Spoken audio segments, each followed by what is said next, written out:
Hi everyone, I'm Josh and welcome to Josh Wright Piano TV. One question that I've been answering so much via email, I feel like I should have it on auto response, is how do I divide up my practice sessions?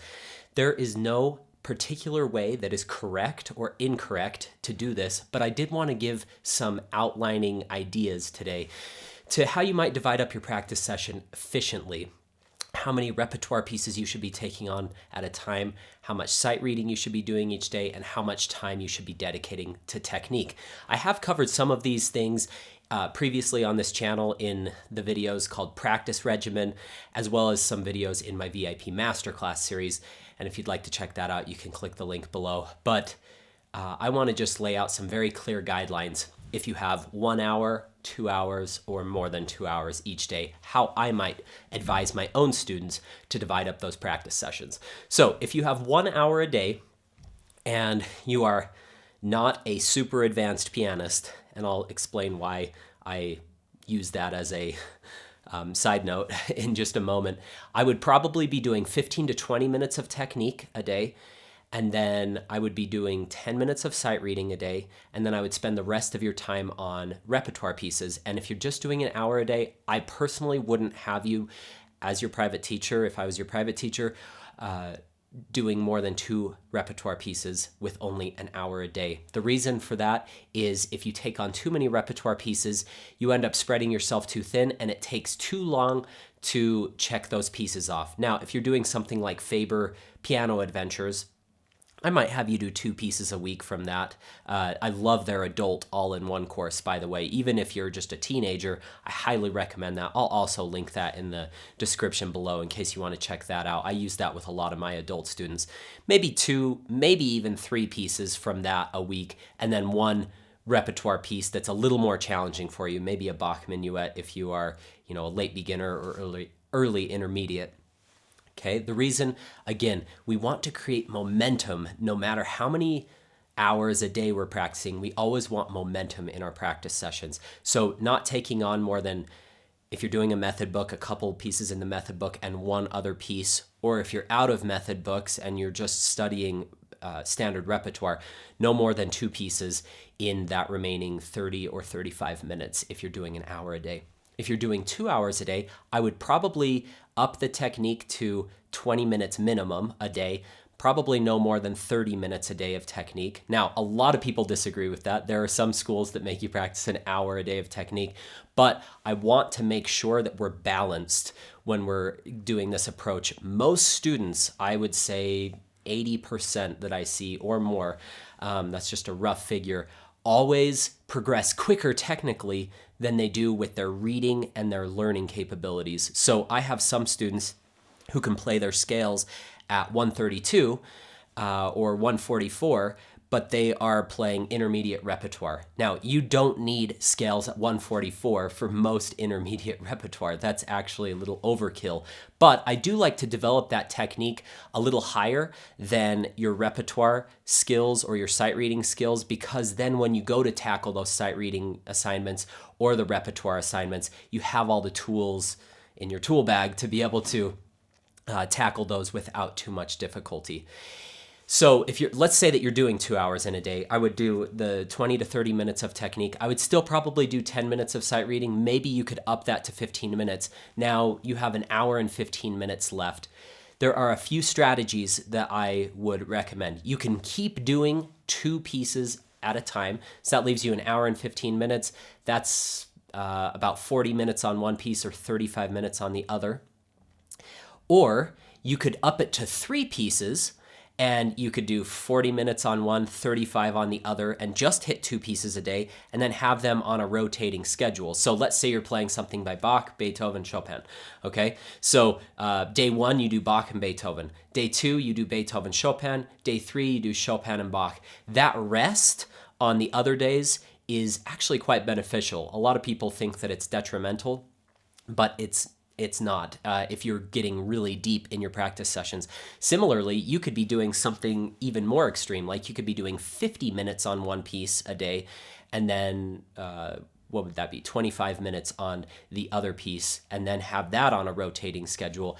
I don't know if I would recommend that one quite as much, because then you're only hitting every piece really strongly every 3 days. But that is a method. Now, if you go beyond 2 hours, how should you be dividing up your time? I would be doing 30 minutes a day of technique. If you feel like that's overkill, you can stick to 20 minutes a day, but I might be a little bit more creative with how I would go about your technical regimen. So if you were just doing scales before, maybe you do scales and triads. And once those are all complete, you move on to arpeggios and seventh chords. I like to clump those, by the way. So I usually advise students do scales, triads, and inversions, obviously, and then arpeggios and seventh chords and inversions at a time. If that's still not enough, you could do other exercise books like Czerny or Philippe, or there's so many, Pichna or Tausig or Dochnani or Brahms or Liszt etudes or Hannen or Schmidt. So those are all great exercise books. Generally in my studio, I teach from Hannen and Schmidt to get started with. We might do some Czerny, some of the more advanced Czerny ones as they get better, and a little bit of Philippe if their hands are big. I don't like to do Philippe too much if their hands are small, because it has you stretched out. You can cause tendonitis, all that kind of bad stuff. But you can up your technique time by using other books. For sight reading, I do love the software called Piano Marvel. I'll link that below if you are having trouble figuring out what to sight read. And then with your repertoire pieces, let's say you're doing 3 hours a day. Again, we're taking these same concepts. We want to go deep with these to create momentum.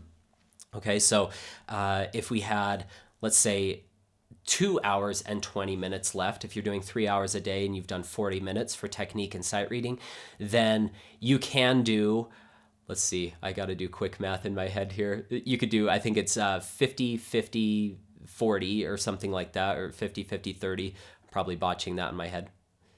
50, 50, 40. Or you could, and you can take on a fourth piece and put that into your rotating schedule. Or at that point, if you're doing 3 hours a day, you can hit every single piece every day.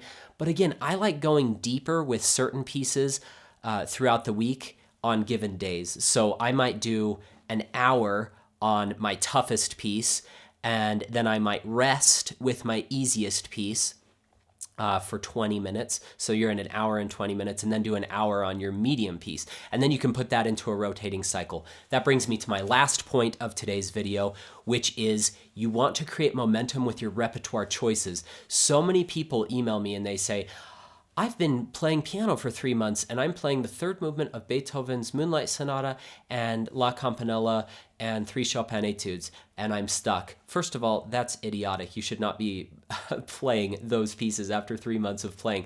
Second of all, those are all big repertoire pieces.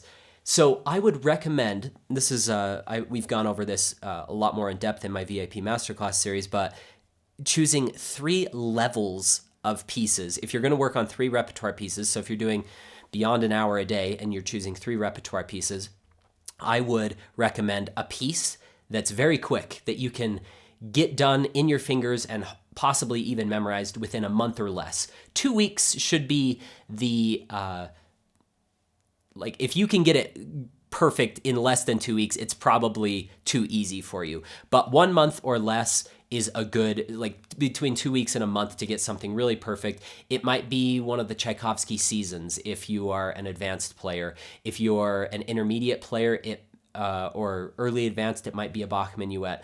If you are just a very brand new beginner, maybe it's one of those pieces out of Faber that only takes you 2 weeks to master. Okay, so you have one piece that's 2 weeks to a month to master.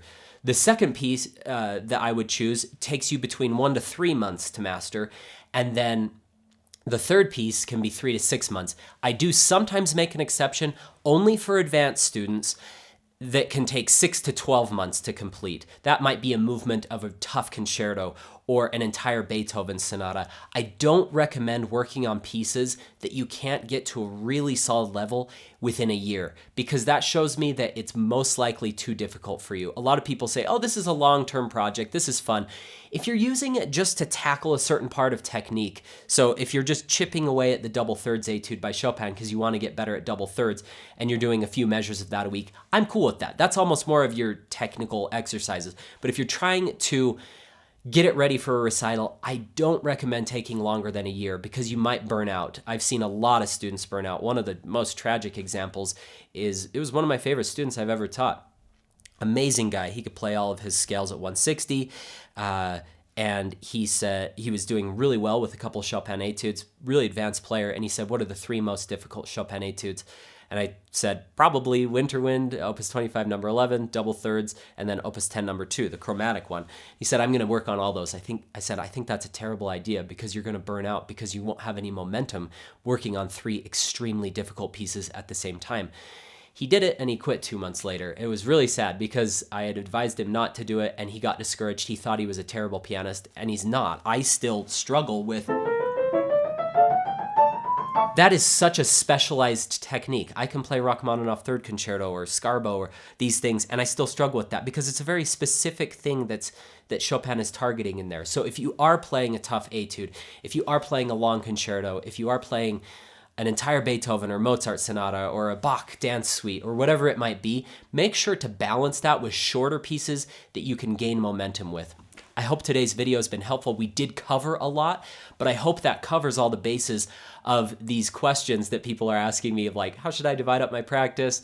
How many pieces should I be working on at once?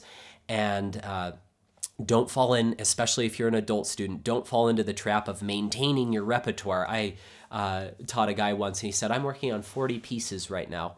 And I was like, you're not making any progress with any of them, probably. Is that correct? He's like, yeah, it feels like that. I was like, cut it down to 3 pieces. He was doing 2 or 3 hours a day. Immediately saw progress. So don't take on too much at once. Go deep rather than depth rather than breadth is like what I usually recommend to students. If any of you have any questions, please let me know.